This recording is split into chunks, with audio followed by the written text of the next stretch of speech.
र सिक्किम पुलिसको लागि इच एन्ड एभ्री कुरोलाई चाहिँ हेर्नु चेक गर्नु चाहिँ ह्युमनली पोसिबल छैन। त्यो गर्दाखेरि चाहिँ पब्लिक इन्कन्भिनियन्स पनि धेरै नै बढेर जान्छ है। यो चाहिँ ह्युमनली पोसिबल छ, प्र्याक्टिकली पोसिबल छैन।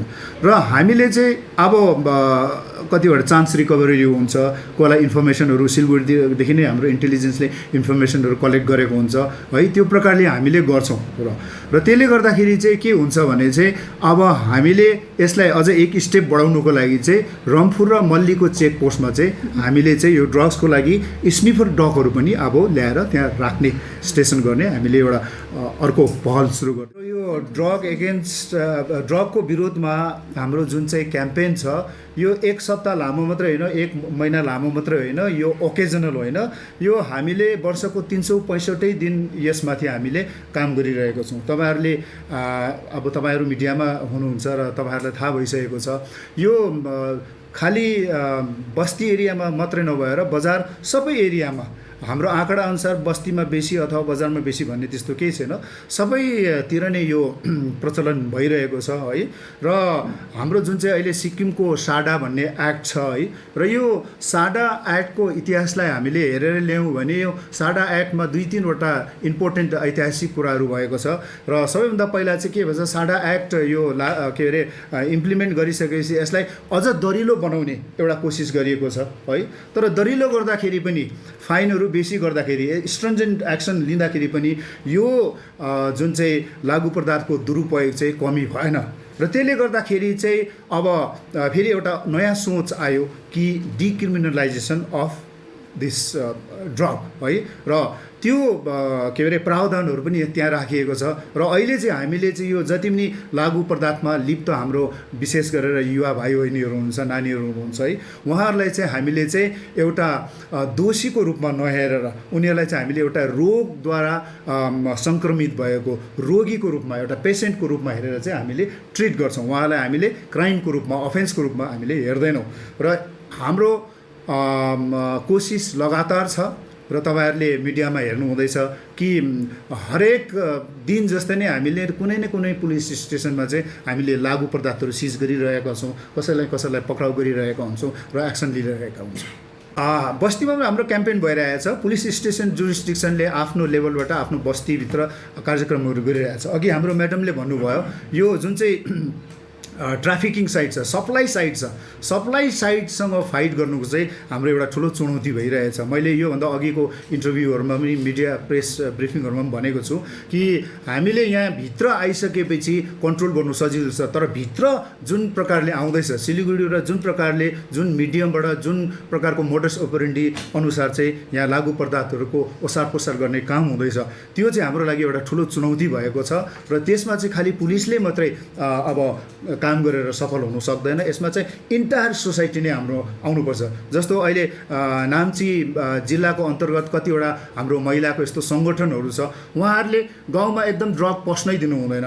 गाउँमा कसैले ड्रग खाएको थाहा पाएको छ भने उहाँहरूले हामीलाई तुरन्त पुलिसलाई खबर गरिदिइहाल्नुहुन्छ। र यसले गर्दा हामीले कतिवटा ठुलो ठुलो केसेसहरू पनि पक्राउ गरेका छौँ। र जबसम्म हाम्रो समाजका मानिसहरू आफै यसमा एकदम सिरियस भएर चाहिँ यसमा लिप्त हुँदैन, यसमा हामीसँग हात जुटाउँदैन, तबसम्म पुलिसले मात्रै यसलाई चाहिँ निदान खोज्नु चाहिँ सक्दैन होइन। जहाँ डिमान्ड हुन्छ त्यहीँ नै त सप्लाई बेसी हुन्छ होइन। अघि मैले भने त्यो सप्लाई चाहिँ हामीले विशेष हाम्रो अहिले फोकस पनि त्यही छ कि सप्लाई साइड चाहिँ हामीले कसरी रोक्ने।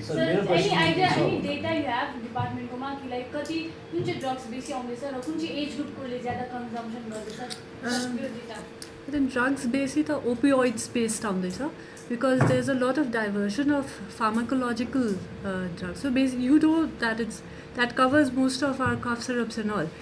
And the reason why we are saying that the drugs have increased is simply because the classification of these drugs, these ingredients, which says the kuncha dawai pa kuncha ingredients ha usko naam liyera aba we are looking at it and thinking that this is why this is now a drug case. That's the main issue actually. So it's mainly it's opioids. Opioid. As far as brown sugar is concerned, brown sugar amount is very, very, very tiny so far. And we are going to keep it that way. In fact, we are going to wipe it out. Now, as far as the supply side is concerned, as I said earlier, Police ko herera, we are only looking at supply side only. But what I've mentioned is that we are now looking at not just public awareness, public partnership, because we can't work only on supply side. We are going to do our best. We're going to continue doing our best. We're going to do even better than before. Tara, without public being involved, without public saying, no, I don't want to take the drugs, until that happens, this cannot end anywhere in the world. So that is why the emphasis today is to give out our message that we are looking forward to working with you. We are with you. Police is also a part of society. We have to work together and we have to fight it from both sides. But that is the thing.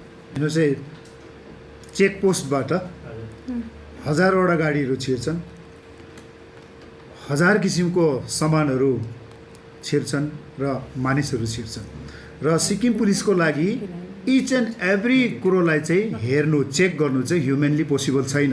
त्यो गर्दाखेरि चाहिँ public इन्कन्भिनियन्स पनि धेरै नै बढेर जान्छ है। यो चाहिँ ह्युमनली पोसिबल छ, प्र्याक्टिकली पोसिबल छैन।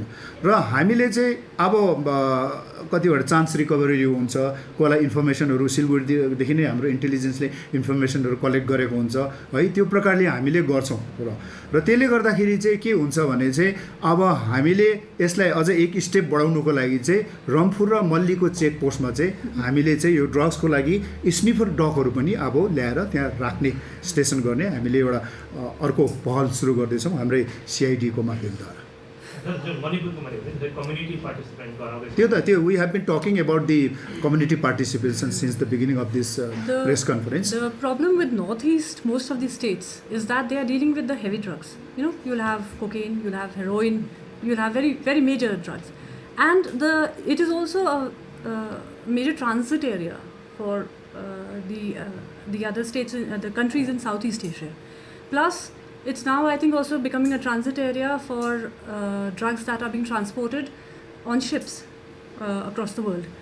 We are in Sikkim right now not facing that kind of a problem. That level of drug abuse and drug trafficking is just not there in Sikkim so far. I get your point.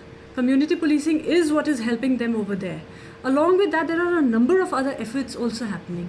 And as my colleague has said, community policing is what we are preemptively starting now. Okay, I said earlier, हाम्रो यति बेसी problem छैन अहिले, right? But we are forewarned, and forewarned is forearmed. We know हमारा यहाँ pay, you know, these are the places where we are vulnerable. Like I mentioned, 3 open international borders. I mentioned Siliguri corridor. You know that's a major transit area, right? So we are aware of all these things. So we are already taking steps. As he's mentioned one particular proposal, now that's being done in coordination with the central government. And apart from that, internally we are improving our efforts to have our partnership with society. But main thing, I'm saying again and again, anytime you want to fight drugs, the fight has to be at an individual level actually. The individual has maximum power there. If you look at all of us, we are, you know, he's wearing uniform. He's another very smart person who's always been there in a position of power. We be looking like, okay, these are officers sitting over here, all right. But we don't have, you know, the power that individual has to say no. And that is why we are having the maturity to realize that, you know, we're going to do our bit. What is our duty? We're going to do it. But along with that, we are appealing that please join hands with us and move ahead and say no to drugs. So that's where community policing is coming in with us.